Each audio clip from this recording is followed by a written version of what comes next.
kita melakukan wawancara di Kementerian Departemen Perdagangan. Sebelum kita melakukan wawancara, kita bersiap-siap terlebih dahulu. Kita siapkan semuanya, kamera, pertanyaan-pertanyaannya, dan lain-lain. Setelah semuanya sudah siap, kami langsung melakukan wawancara.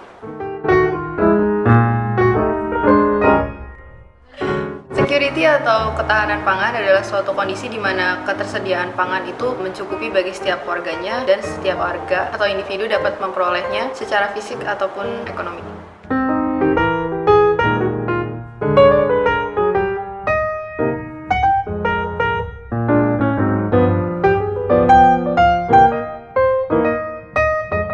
Kebijakan-kebijakan itu adalah pengaturan-pengaturan apa yang ada di Indonesia, khususnya untuk impor.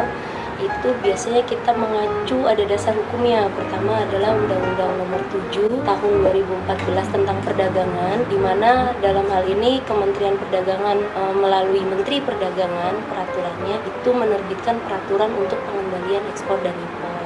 Sedangkan untuk pangan sendiri, apa aja sih pangan yang harus dilindungi, ketersediaannya dan seperti apa, itu diatur dalam Undang-Undang Nomor 12 Tahun 2013 tentang pangan.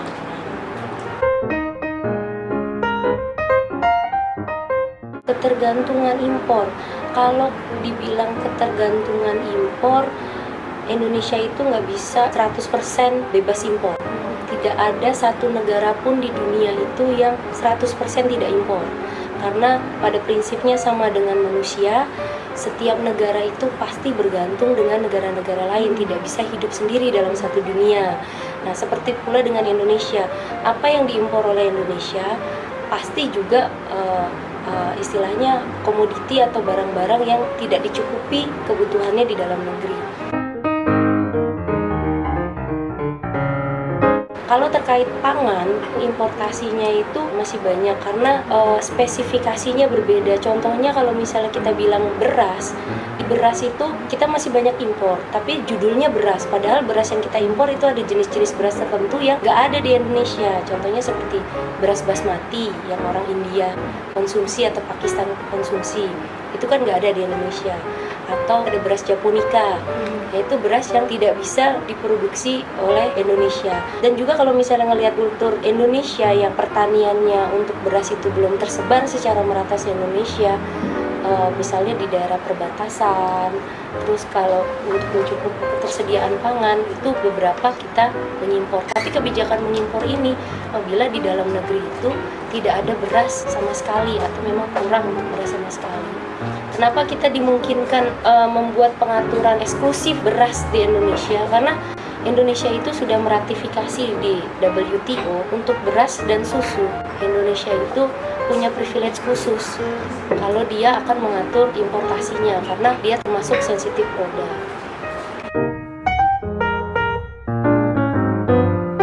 Kalau misalnya kedelai itu tanaman subtropis, di mana dia bukan tanaman utama, sehingga untuk membudidayakan kedelai di Indonesia itu perlu effort atau perlu tenaga yang lebih, mulai dari penyediaan lahan, pupuk, dan petani yang menginginkan bercocok tanam kedelai ini. Kalau dikatakan kenapa kedelai impor itu lebih murah, ya pertama mungkin kalau kita contohin kita banyak impor dari Amerika, di sana produksi kedelainya sudah jauh lebih tinggi dan dia industrinya juga sudah lebih maju sehingga efisiensinya jadi lebih tinggi dan dia bisa menjual dengan harga yang murah, dan nyampe di Indonesia itu juga bisa dengan harga murah karena kita nanamnya juga butuh tenaga, butuh lahan. Jadi maksudnya kalau di Indonesia itu kita bilangnya itu tanaman tumpang sari ya kedelai. Tumpang sari bukan tanaman utama. Jadi kalau misalnya ada padi, satu lahan kita nanam padi, itu 1 tahun itu dia bisa diantara, bisa habis itu tanam jagung, bisa tanam kedelai. Sedangkan kalau kita tahu setiap hari pasti masyarakat Indonesia pengennya ada tempe, ya kan, pengennya ada kecap, pengennya produksi terus. Kalau misalnya kita hanya mengandalkan dalam negeri, tidak impor, itu kedelainya dari mana lagi? Kalau misalnya 1 tahun itu kadang nanamnya, kan kalau padi pasti.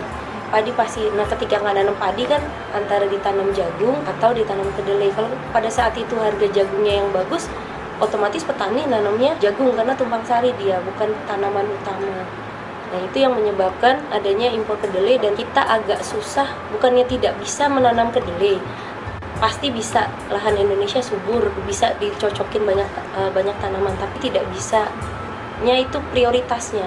Kita mau menanam yang mana dulu nih, mau membudidayakan yang mana dulu.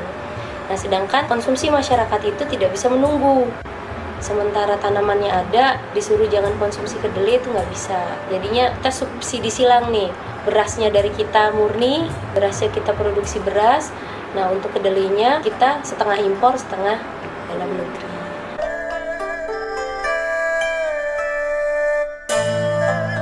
Upaya pemerintah itu, apalagi dengan nawacitanya Pak Presiden kita sekarang itu kan, untuk itu pengennya kita swasembada semuanya. Jadi yang pemerintah lakukan itu sudah nanti kalau dilihat bareng-bareng sama Kementerian Pertanian itu udah banyak sekali biaya, tenaga, curahan itu untuk peningkatan produksi dalam negeri.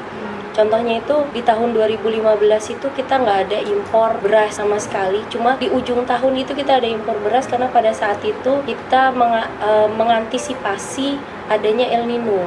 Badai El Nino, di mana nggak cuma Indonesia sendiri yang mengalami penurunan untuk produksi pertanian, tapi juga negara-negara lain seperti India, Thailand, Vietnam itu juga mempersiapkan hal yang sama. Makanya akhir tahun 2015 sampai awal tahun 2016 kita melakukan importasi beras.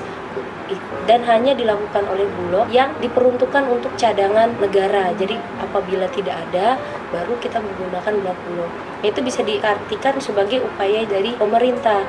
Nah, kalau misalnya sering ngeliatin berita-berita saat ini, banyak sekali program-program dari Kementerian Pertanian untuk peningkatan produksi, misalnya dalam bawang, daging sapi, daging ayam, dan lain sebagainya. Kalau produksi di dalam negeri itu banyak, otomatis selera orang untuk mengimpor itu jauh lebih sedikit. Itu aja.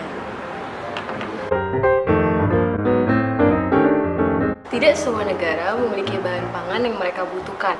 Maka dari itu, penting bagi suatu negara untuk melakukan kegiatan impor dengan negara lain untuk memenuhi kebutuhan pangan mereka. Nah, keuntungan yang didapat dari kegiatan impor adalah dapat menjaga kestabilan bahan pangan di suatu negara.